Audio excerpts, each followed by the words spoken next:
Hey guys, this is Leigh with Steel Raven Farms. I'm back in my truck. Getting ready to go up to Walmart so that I can get the stuff to make gumbo. Pretty excited about that tonight, I'm not gonna lie. But I wanted to write you guys about something that's kind of been weighing on me. I talked to a fair amount of people that are like, oh, I couldn't, oh, I can't, oh, whatever. And that's not a slam, even though I know that my voice inflection just literally made that sound like a slam, and I mean it that way, but I don't mean it that way. Let me explain. So, I'm not saying that can't is not in my vocabulary, but can't is reserved for things that I truly cannot do, right? It's for things like, I can't touch a spider. Okay. All right. That is simply not going to happen, for a lot of reasons. I reserve can't for when I truly cannot, help Jared with something.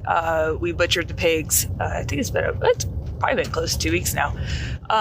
2 weeks ago. And I physically could not lift that pig up by myself. And so I have spent the last 10 years really trying. It was a conscious thing at first, and then it's kind of become a second nature thing where the only time that I say I can't do something is when I actually can't.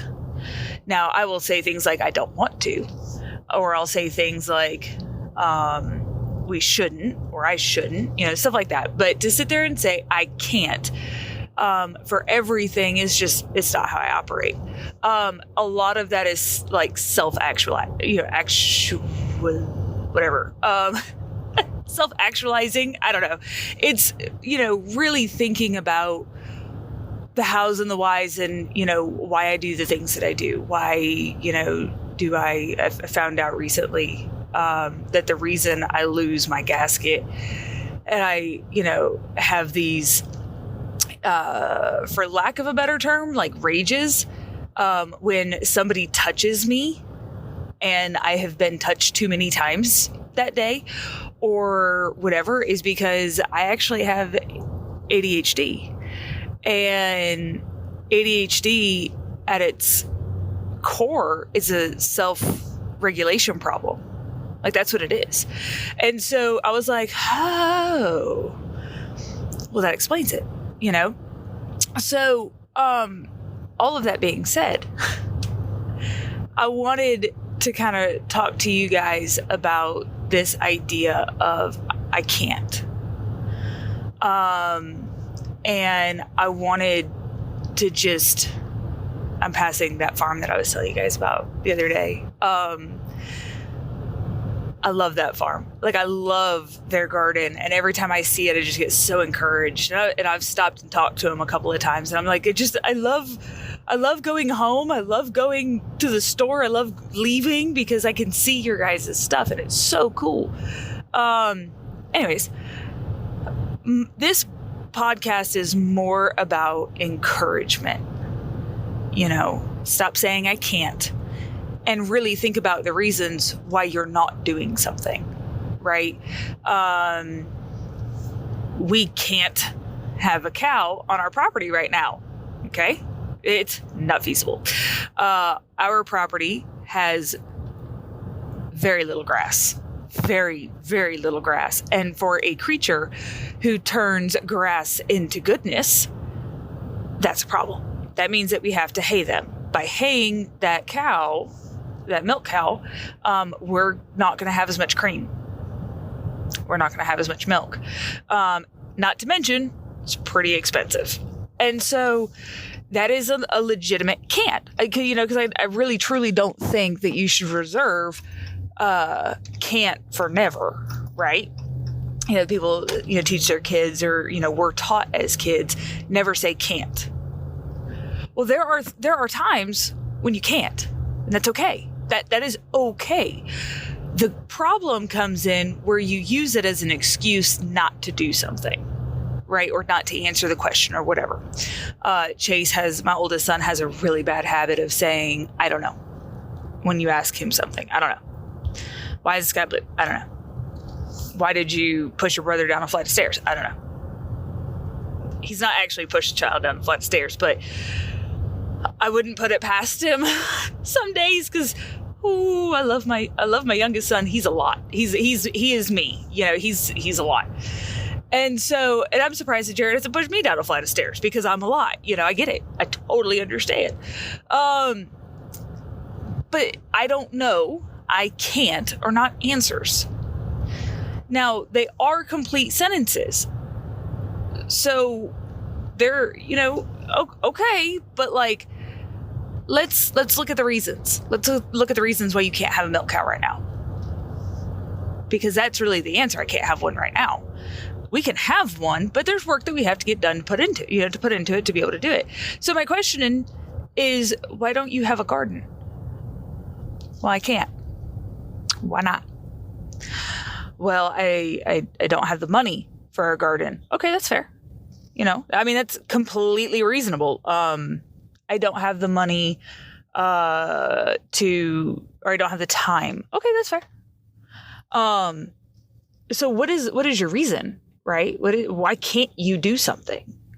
And again, it tends to be very frustrating when, I hear people and they go, well, I can't have chickens. Okay, why? Well, I don't have room. Okay. Yeah, that's fair. Not everybody has 8 acres in the mountains. I get it. But do you have a dog? Oh yeah, I got a dog. Okay. Are you in an apartment? No. Okay. Well, why can't you have chickens? Well, the HOA says I can't have chickens. Huh. Well, that's an easy fix. Hey, Mr. HOA president or Mrs. HOA president, bam, whatever. I am watching, a friend of mine has gone out of town for, several months. She's got a family emergency. She's got to go take care of whatever. And she asked if I could take them. And, I'm the only one of, my friend group or whatever that could take these chickens for her. So they're going to be here. There's no rooster. They shouldn't be too loud, whatever. And hopefully they'll forget about it and you'll have chickens. And if you do end up having to get rid of the chickens, you come talk to someone like me and you say, hey, this is what I'm about to do. And I'm going to say, absolutely. I'll give you a letter. I'll write you a letter to send to your HOA president and say, hey, I'm getting ready to go out of town and, it's going to be for a while and I need someone to watch my chickens. And then, absolute worst case scenario, they stay on your ass about it and you got to give them up. I will take your chickens, that's cool. And then we'll try it again, it's not a big deal. If you got city ordinances now, I'm not telling you to break the law. But what I am saying is that in my world, you should be allowed to have chickens everywhere. They're not that messy. I mean, they can be. Trust me. Don't get ducks. Whatever you do, don't get ducks. But chickens, you can have chickens. Everybody can have chickens. I don't like chickens. Like when I tell you that I don't like chickens, I don't like the way that chicken tastes. I don't like the way that, I don't like eggs. I don't like them. But a lot of that is bias because, they got into my garden 2 years in a row and I was ready to play target practice with them. I'm not even gonna lie to you. But really think about your can'ts and why they're can'ts and what you can do to change that.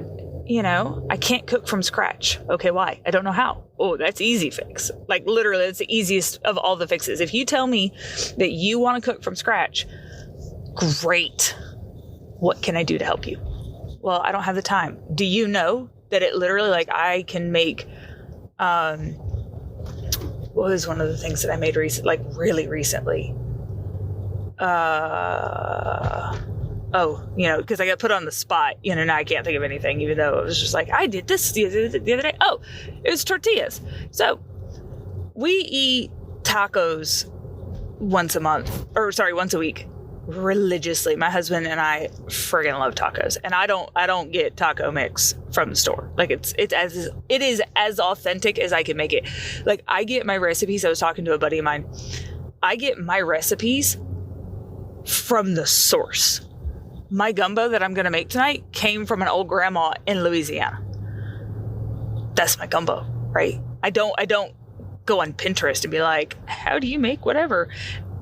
If it's a true culture, that's not the right word, whatever, cuisine, like, German stuffed cabbage, right? I find a recipe that is written in German.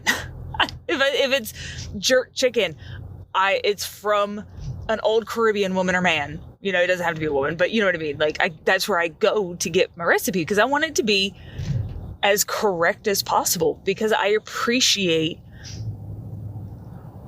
culture's food, right? Like I love food. So if you want to learn to cook from scratch and the only thing stopping you is that you don't have time, well, make time. Like I don't want to say it's simple, because it's not. Cooking from scratch takes time. It takes resources. It takes skill. It takes know-how. There is, some stuff to it, but it doesn't have to be that hard. And you make it a family thing, right? Where you sit there and you pull everybody into the kitchen and everybody helps.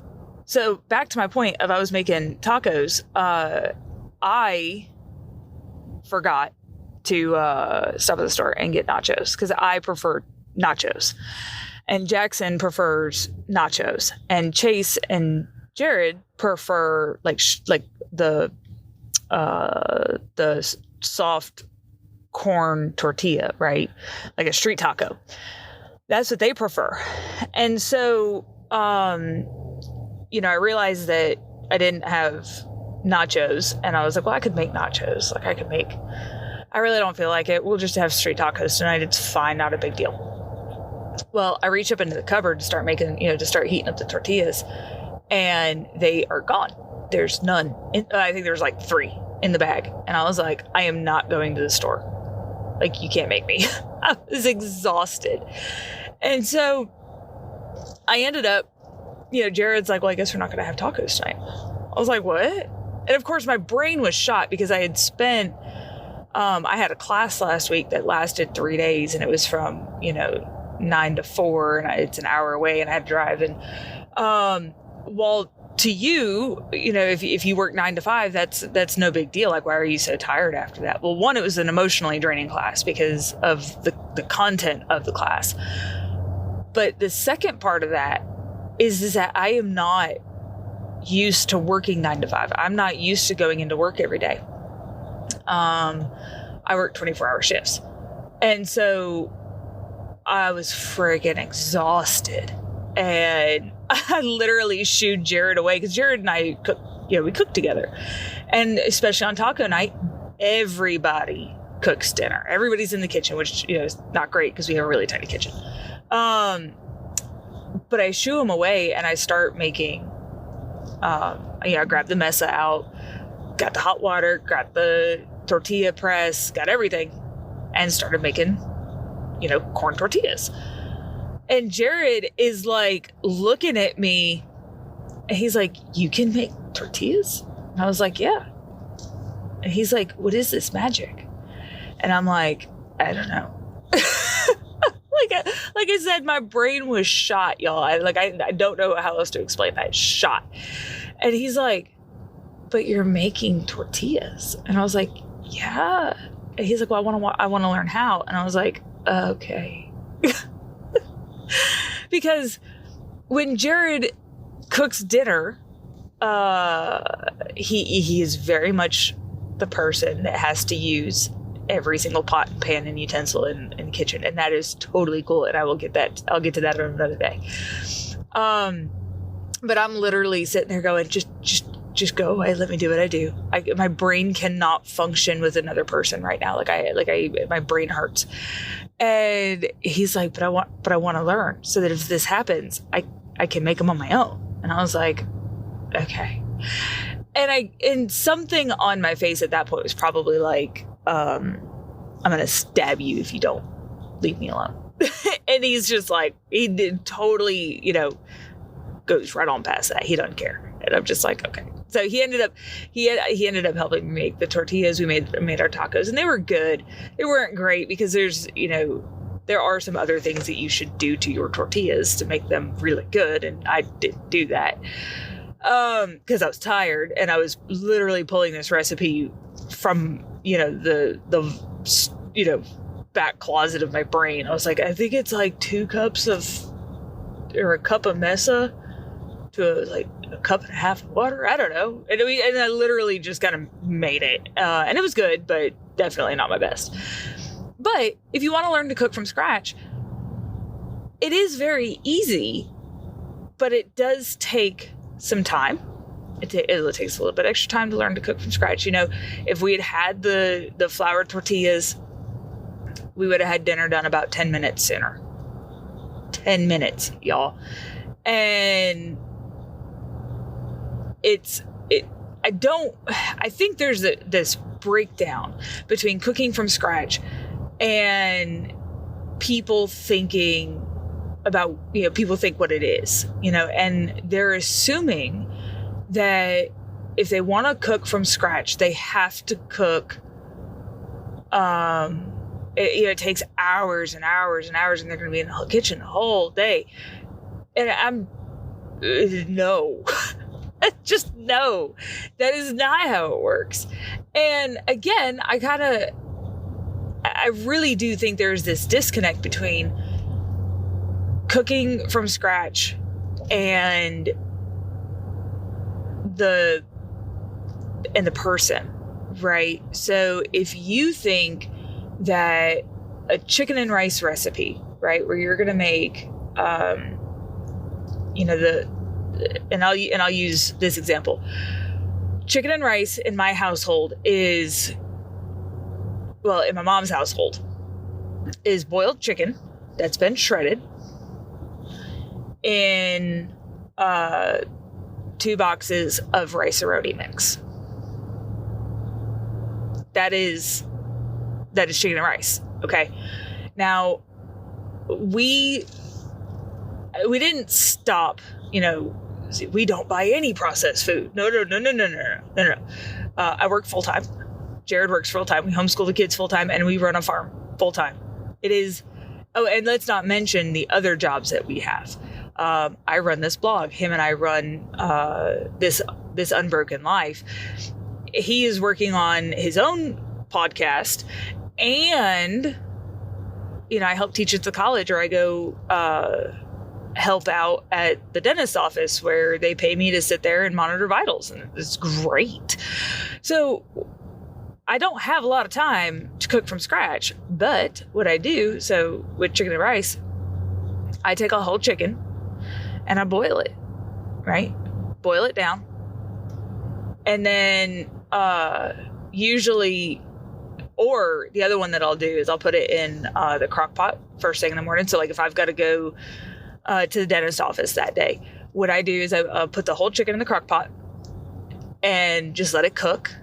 And just let it keep cooking and cooking and cooking and cooking until it is fall off the bone tender, or you can put it in an Instapot, whatever. And then when I get home, it is usually ready to be shredded. So we shred it, or one of the boys shreds it, like, whatever. And I take probably about half of it. We mix it up real good so that there's, dark meat, light meat, whatever. And mix everything up and put it into, put it off to the side. And then we start our rice. And the rice is, 2, 3, 4 cups of jazz. It depends on how much leftovers we need for the week. But it's a couple cups of rice, the equivalent in water, right? So if it's jasmine rice, and jasmine's where it's at, y'all, like that is some of the best rice. It's better than, minute rice.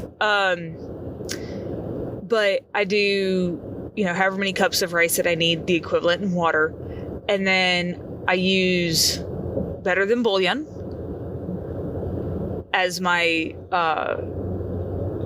my seasoning packet, and then I season it, right? I'll put, depends on what we're in the mood for. If we want kind of a spicier chicken, we put, some Cajun seasonings in there, some chili peppers, whatever. Or, we'll, whatever seasonings. And the base is usually garlic, salt, because the standard American diet is plenty salty. But if you cook from scratch, you probably are not actually getting enough salt.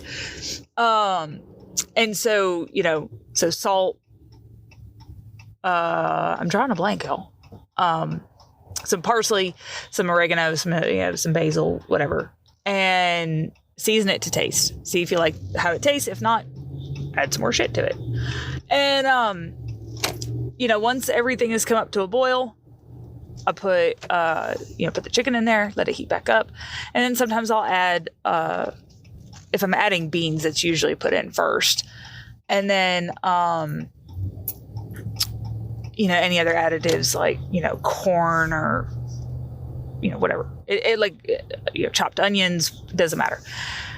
And that is very simply chicken and rice. And y'all, it's from scratch. It didn't come from a box with a seasoning packet. And so I encourage you every time to make it, see what you can make from scratch. It doesn't have to be this huge